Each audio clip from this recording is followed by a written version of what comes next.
Hola compañeros, ¿cómo están? Bienvenidos a La Huella Guitar. Son muchas las bandas que se han acercado a ese estilo tan distintivo, poderoso y exitoso de un grupo como AC/DC, algunas con mayor, otras con menor éxito. La verdad es que es bastante fácil pues reconocer un grupo cuando sigue esos parámetros, digamos ese sello tan distintivo de los australianos. Aunque en este milenio hemos encontrado a bandas como por ejemplo sus compatriotas Airborne acercarse mucho a este estilo, ya a los 80 pues había bandas que se les señalaba con el dedo por ese gran parecido en su música. Uno de ellos, quizá los más singulares, fueron los Crocus, un grupo que al menos en alguno de sus momentos, en alguno de sus discos, sonaba muchísimo a los australianos, proveniendo de una tierra bastante lejana, Suiza. En este vídeo analizamos la carrera de los suizos Crocus, vemos en qué momento pasaron de ser una banda que, digamos, tocaba ese heavy metal reinante en la época, a sonar tan descaradamente parecido a AC/DC, y veremos también qué hay de cierto en ese rumor que decía que Malcolm Young perdió una libreta donde estaban las anotaciones del siguiente disco de AC/DC, que fue a caer curiosamente en manos de un miembro de Crocus que utilizaría para su propio disco. Vamos a verlo.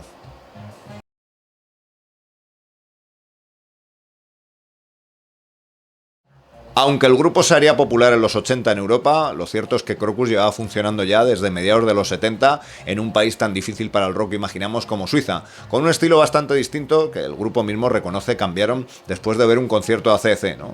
Cuando vieron ese estilo, pues pensaron que cambiar hacia esa línea pues iba a ser muy ventajoso para el grupo, como así fue.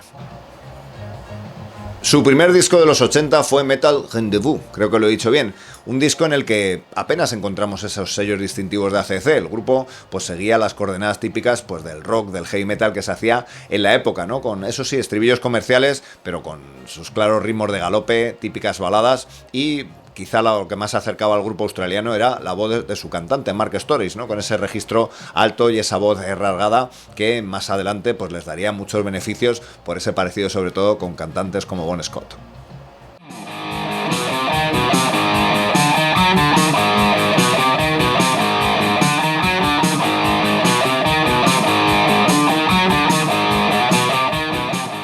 Su siguiente disco, Hardware del 81, sigue esas mismas coordenadas entre el hard rock y el heavy metal, como decíamos, reinante de la época.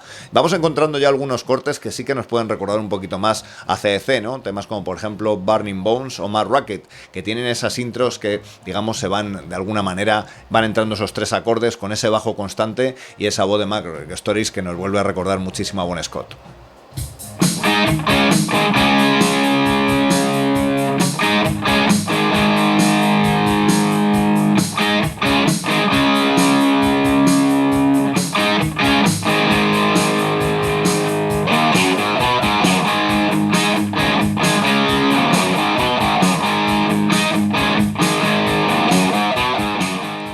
Su siguiente disco, en el 82, One Face at a Time, es para muchos su disco más popular, aunque también para muchos fue el principio de que se les empezara a acusar de ser auténticos imitadores de AC/DC.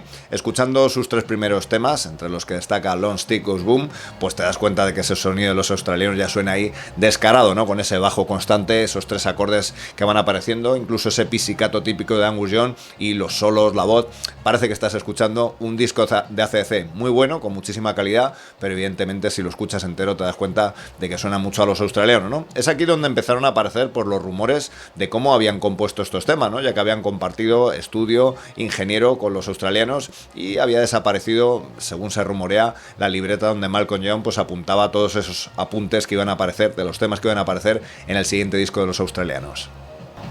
Todo esto solo ha quedado en un rumor, ¿no? Se rumoreaba que AC/DC no pudieron sacar disco ese año, una banda acostumbrada, como todas las bandas de aquella época, a sacar disco por año, pues ese en 1982 no sacaría disco. Al perder Malcolm sus apuntes, pues parece ser que el grupo pues no tenía canciones, ¿no? En cuanto aparece el disco One Vice at a Time, del cual por cierto tuvieron que cambiar el título, se iba a llamar Long Stick Goes Boom, pero como había salido For Those About to Rock de AC/DC con ese cañón humeante, pues no pudieron prácticamente utilizar ese mismo título. Como digo, son muchas las coincidencias, ¿no? El hecho de que Tony Platt, ingeniero en Highway to Hell, y Back in Black pues fuera también el productor de este disco de Crocus, pues esas coincidencias hicieron pues que apareciera ese rumor, ¿no? De que esa libreta había sido sustraída y el grupo pues utilizar esos apuntes para hacer canciones que sonaran pues muchísimo más a AC/DC.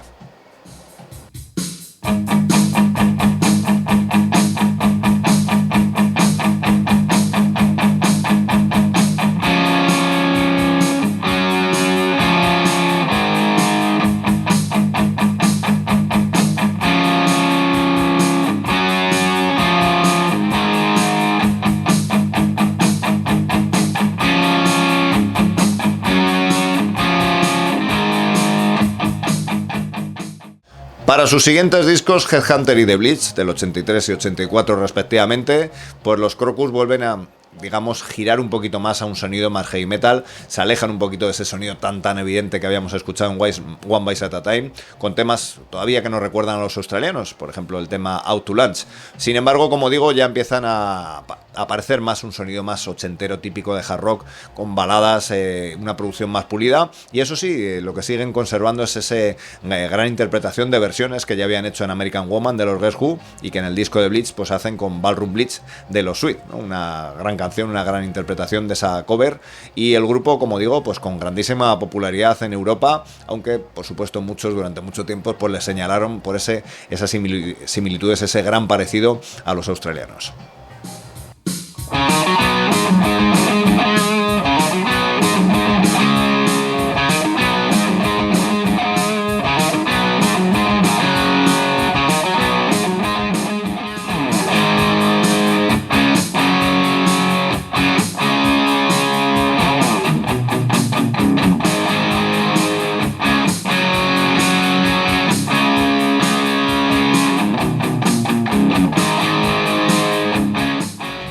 Amigos, pues hasta aquí este vídeo donde repasábamos algo de la discografía, al menos en su tramo más popular, de un grupo pues muy singular como son los Crocus. Cuéntanos tus vivencias con ellos, cuéntanos qué piensas de esas acusaciones siempre de plagio y de imitación a los ACDC, y si sabes algo de ese rumor, de esa libreta desaparecida de Malcolm Young. Nos vemos en el siguiente vídeo. Gracias.